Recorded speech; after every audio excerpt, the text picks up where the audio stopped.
The Monster Hunter's Code. Fade in. Exterior, everyday neighborhood, night. Night sky, fireworks explode. They bathe the town in color as they go off one by one. Flash, boom. The flashes of light illuminate a quaint neighborhood plastered with Halloween decorations. Jack-o'-lanterns and pumpkins on each doorstep.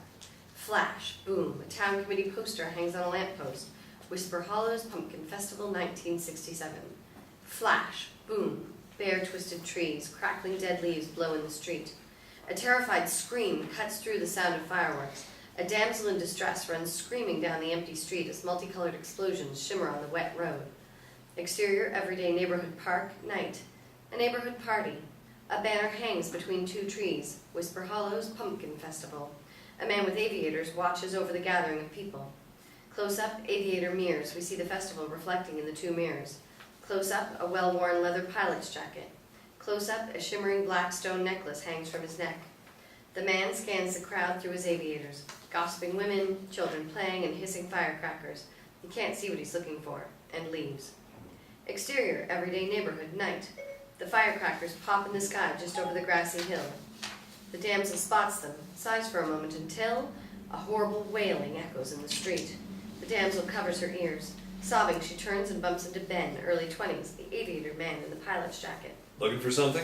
Yes, you've got to help me. There's something out there. Damsel tries to run. Ben grabs her by her arm. I don't think you want to go that way, trust me. Whatever this thing is, it's that way. I know what it is. It's throwing its voice. That horrible shriek you're hearing, it's trying to confuse its prey. Prey? Me? But what is it?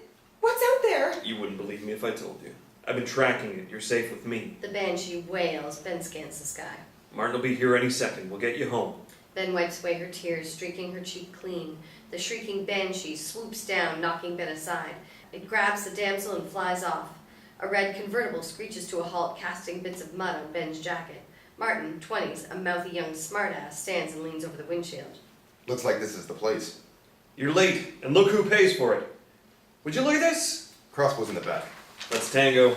The tires squeal, the car speeds off. Suburban streets. The convertible races down the street. Ben scans the sky while arming his crossbow.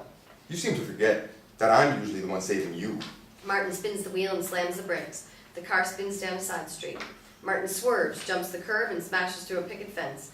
Ben dodges fence debris. He ducks as Martin skids onto a forest road with low-hanging branches. Ben keeps his eye on the crosshairs. Just keep the car steady. I've got it in my sights. Martin looks over the back seat. The arrow is attached to a coiled rope, but... Wait!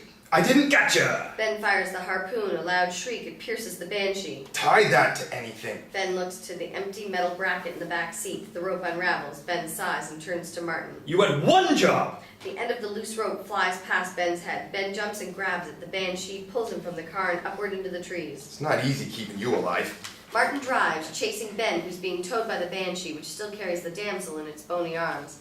Ben is hurled through branches. They whack him in the face one by one until he hits a thick branch, stopping abruptly but still gripping the rope. The banshee shrieks. The rope slacks. Then falls to the ground. The harpoon sails down and hits next Ben's head with a twang. The damsel screams. Ben looks up. The damsel falls. Ben jumps to his feet, leaps out, and catches the damsel. They both fall into a bush. Ben gets up quickly. Martin slams on the brakes and points. Look out! Ben turns to see the banshee rush at him. Ben is slammed backward into a tree. Interior basement, present day. Tobey Ryder, 12, falls backward, crashing into a box of Christmas decorations. Tobey is a dreamer and naively innocent. Tobey wears a tactical vest, like a SWAT team member, but with a crude logo of a splattered monster with X's over his eyes. He's a brave boy, aching for adventure and excitement. Tobey's flashlight drops from his hands and rolls around the dark basement. A walkie-talkie crackles. What's going on? Somebody talk to me. Tobey grabs the walkie-talkie. We're kinda in the middle of something here, Shane. It's coming around the side. Get the window open! A scurrying creature hits a couple of boxes and they rattle as Jake Edwards, 12, climbs on top of a clothes dryer, balancing, trying to open a window. He's a slick businessman whose two main concerns are girls and money. The window doesn't budge. It's stuck. Jake snaps back. What do you think I'm trying to do? The basement door opens. Emily Jenson, 12, calls down from the top of the stairs. Everything okay down there? Yeah, don't come down. Everything's going swimmingly. You sure? Because... Close the door. Close the The door! door slams shut. Tobey jumps to his feet, grabs a broom. Where'd it go? A couple of boxes in the cluttered basement move. Right there! Tobey slaps on dish gloves and nods to Jake. Tobey slowly moves in. Jake stays at a safe distance. Tobey approaches it. What is it? Tobey looks over the box. All excitement escapes him. Oh, gross. It's a possum. What? Possum? You sure? Tobey and Jake both peer behind the box. A patchy, ugly possum bares its teeth and spits foam. Startled, they both jump back. Gross. What's wrong with it? I don't know. So, bail? We can't just bail. Into walkie-talkie, disappointed. We found our bogey, Shane. It's a possum. Over. Shane, this thing is really foaming at the mouth. Is that bad? Garage office with Shane. Shane, 12, types on his laptop. He's a chubby, asthmatic Asian boy. He's very anxious and insecure. He scans the results on the screen and takes a puff from his inhaler. The possum probably has rabies. I would call animal control. I've got a couple numbers here. Back to scene. Jake looks sternly to Tobey. You heard Shane. Calling animal control? How's it gonna look when a legend monster hunters can't even take care of some psycho possum? Our entire business could go belly up. Just get the window open. We'll force it out through there. Jake tugs at the window. Tobey coaxes the possum with a broom. Jake opens the window, then shields himself with a garbage lid. The possum hisses and claws at the broom, but doesn't move. It's not working. Jake bangs on the dryer. Spooked, the possum goes running, knocking an ironing board over. Where's it going? Guys, whatever you do not let that possum bite you. Well, really, Shane, thanks for the insight. You know, you can accomplish a lot more if you were here instead of locked way back at the office. Jake, look out! Jake spins. The possum pounces at him, colliding with the shield and knocking Tobey over. Tobey hits a closet door. It opens and reveals an entire family of hissing possums inside.